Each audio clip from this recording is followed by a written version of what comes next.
Assalamualaikum, halo teman-teman. Hari ini kelompok kami akan melakukan observasi dan wawancara di salah satu usaha budidaya ikan hias yang ada di Kabupaten Blitar. Jenis usaha tersebut adalah budidaya ikan koi. Tempat usaha ini berada di Desa Bajem, RT 5 RW 1, Kecamatan Ponggok, Kabupaten Blitar. Yuk simak wawancara yang akan kami lakukan. Assalamualaikum Pak. Di sini saya dari SMA N1 Sengat.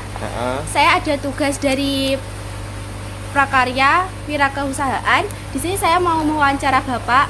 Apa boleh Pak? Boleh, monggo. Apa yang ditanyakan, monggo. Boleh tahu namanya siapa Pak?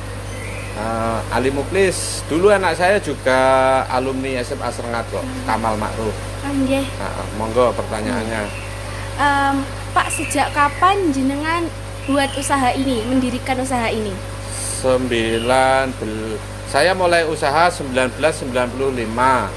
Cuman saya mendirikan usaha perdagangan koi tahun 2000. Tahun 2000. Awal mula mendirikan usaha ini apa Pak motivasinya atau ada sebab alasannya gitu? Nomor satu sebetulnya bukan ke arah pekerjaan. Nomor satu arahnya lebih ke arah hobi. Karena dulu saya itu nyopir sama kerja serabutan gitu. Tapi ternyata lambat laun begitu saya melihara koi, saya belajar ternak. Oh ternyata mudah. Nah, akhirnya ya gitu lanjut sampai sekarang. Jenis-jenis koi yang ada di sini apa saja ya Pak kalau boleh tahu? 1 susui, 2 asagi, ketiga kohaku, keempat sowa, sangke, utsuri, kinsowa, yamabuki, karasi, kabuto, kumpai. Buahnya. Banyak sekali ya Pak. Buahnya. Untuk sarana dan prasarana sendiri Pak dalam mengelola usaha ini? Ya awalnya agak sulit Mbak, soalnya awalnya kan cuma saya kerjakan sendiri. Terus lambat laun kita butuh yang membantu, akhirnya saya ngangkat pekerja 1 orang. Usaha tambah besar, saya tambah lagi 2 orang, 3 orang, sampai akhirnya sampai 15 orang. Untuk sekarang sekitar 15 orang. Untuk sarana seperti akuarium dan lain-lainnya ini Bapak menyicil dulu atau waktu itu langsung beli dalam jumlah yang banyak seperti ini? Setiap usaha itu tidak ada yang namanya langsung besar, itu tidak ada. Semuanya saya nyicil. Tanah saya ini pun dulu saya belinya juga nyicil. Terus akuarium sama kolam-kolam semen ini buatnya juga nyicil semua, tidak ada yang langsung geruduk. Baru akhir-akhir ini ketika usaha saya sudah mulai besar, saya bikinnya itu ya barengan-barengan, soalnya kan sudah ada cash flow, ada modal. Kalau di awal saya tidak pakai modal sama sekali. Ya modalnya cuma kemauan dan tekad aja. Iya Pak. Selanjutnya Pak, untuk teknik pemijahan dan pembenihan di sini bagaimana ya Pak? Teknik yang jenengan terapkan? Ada 2 sistem. Satu pakai sistem lama, yang kedua sistem modern. Kenapa saya bilang sistem lama? Sistem lama itu ya kita pilih jantan yang siap, betina yang siap.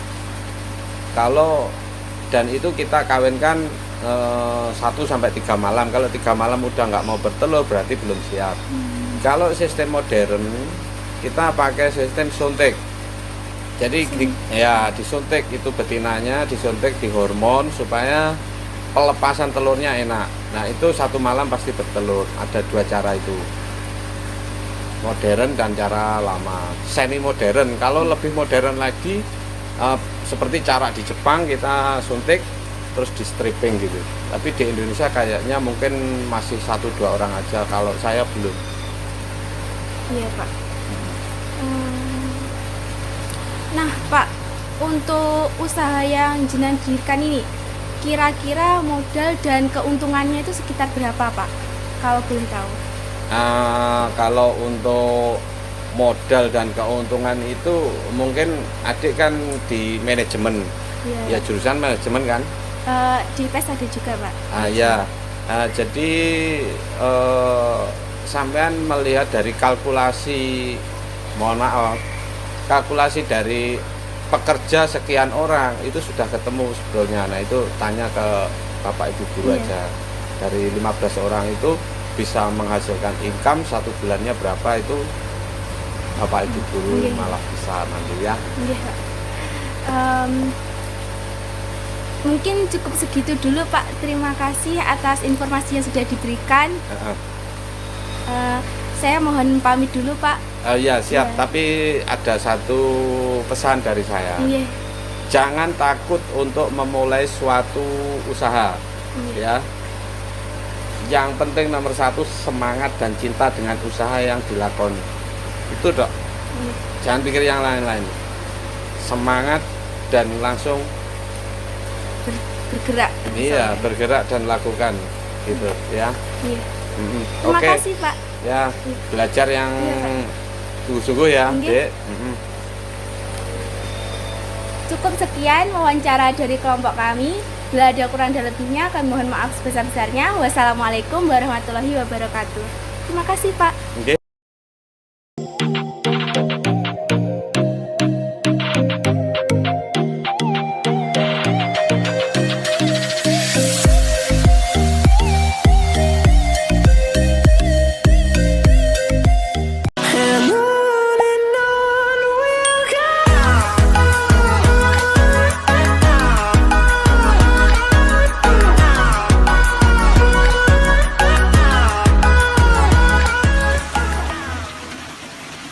Bahas tentang pemijahan.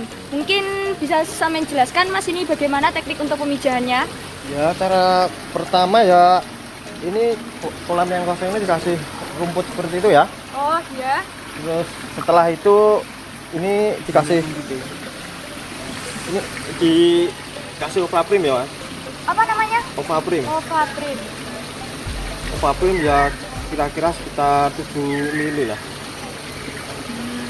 Nah, ini setelah itu disuntikan ke bagian sisi siripnya, Mas. Mbak. Ya.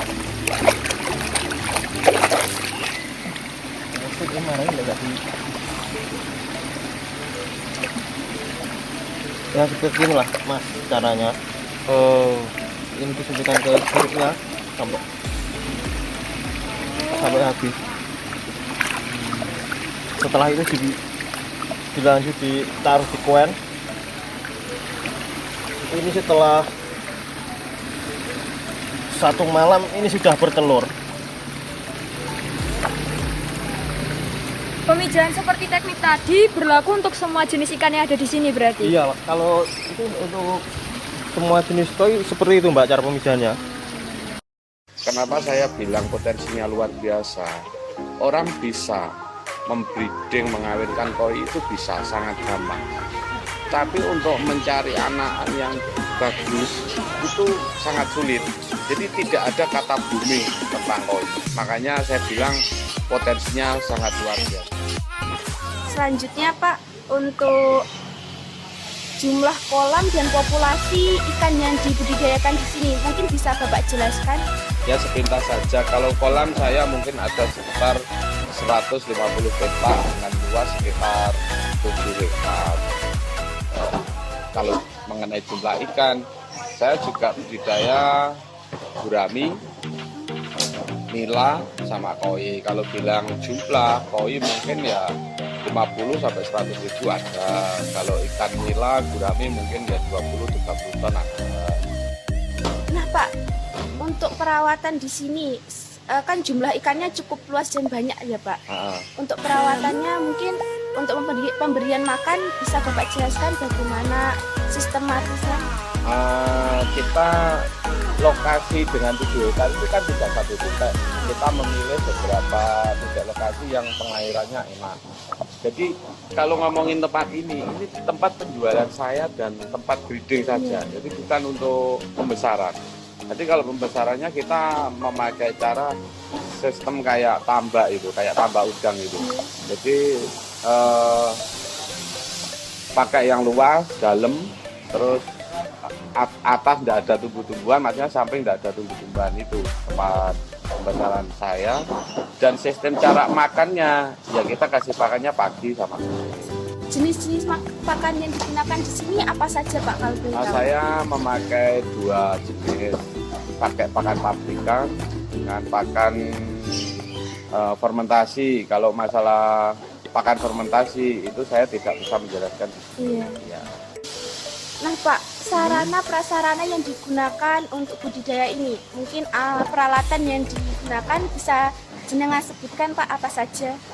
Ya terutama nomor 1 media. Kita ngomong media itu kan otomatis harus ada pola, satu itu. Kedua kita memakai peralatan untuk panen. Peralatan untuk panen itu apa ya, kita pakai jaring, serok, dan lain-lain.